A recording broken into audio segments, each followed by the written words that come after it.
लोकसभा और विधानसभा चुनावों के बाद सबकी निगाहें अब स्थानीय निकाय चुनावों पर टिकी हैं। हालांकि स्थानीय निकाय चुनावों को लेकर सुप्रीम कोर्ट में याचिका पर सुनवाई चल रही है, लेकिन चुनाव की तैयारियां भी शुरू हो गई हैं। बीते दिनों कई सरकारी दफ्तरों के कर्मचारियों को बीएलओ, बूथ लेवल अधिकारी के पद पर ज्वाइन करने के निर्देश दिए गए। मुंबई महानगर पालिका समेत राज्य की कई महानगर पालिकाओं के चुनाव कोरोना काल से नहीं हुए हैं। इन सभी जगहों पर प्रशासक कामकाज संभाल रहे हैं। चुनावों को लेकर सुप्रीम कोर्ट में याचिका दायर की गई है।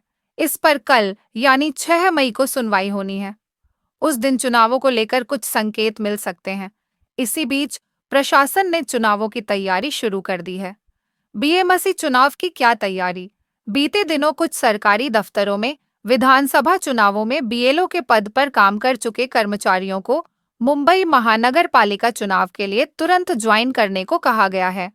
इसके साथ ही यह भी कहा गया है कि अगर वे जल्दी ज्वाइन नहीं करते हैं तो उनके खिलाफ कानूनी कार्रवाई की जाएगी। बीएलओ का काम मतदाता सूची को अपडेट करना और उसमें से नाम जोड़ना और हटाना होता है। एक बीएलओ के पास 2 मतदान केंद्रों की जिम्मेदारी होती है। चुनाव तंत्र में सबसे निचले स्तर पर बीएलओ की नियुक्ति को चुनाव की तैयारी का पहला कदम माना जाता है। पिंपरी चिंचवड़ नगर पालिका द्वितीय, दूसरी ओर मुख्यमंत्री की 100 दिवसीय कार्य योजना पहल के अंतिम मूल्यांकन में पिंपरी चिंचवड़ महानगर पालिका को दूसरा स्थान प्राप्त हुआ है। क्वालिटी काउंसिल की ओर से किए गए मूल्यांकन में इस नगर पालिका को नगर आयुक्त श्रेणी में 100 में से 85.71% अंक प्राप्त हुए हैं। उल्हासनगर नगर निगम 86.29% अंक प्राप्त कर सूची में शीर्ष पर रहा।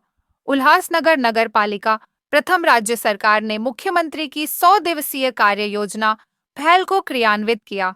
इसके तहत सरकारी कार्यालयों का अलग अलग समूहों में मूल्यांकन किया गया।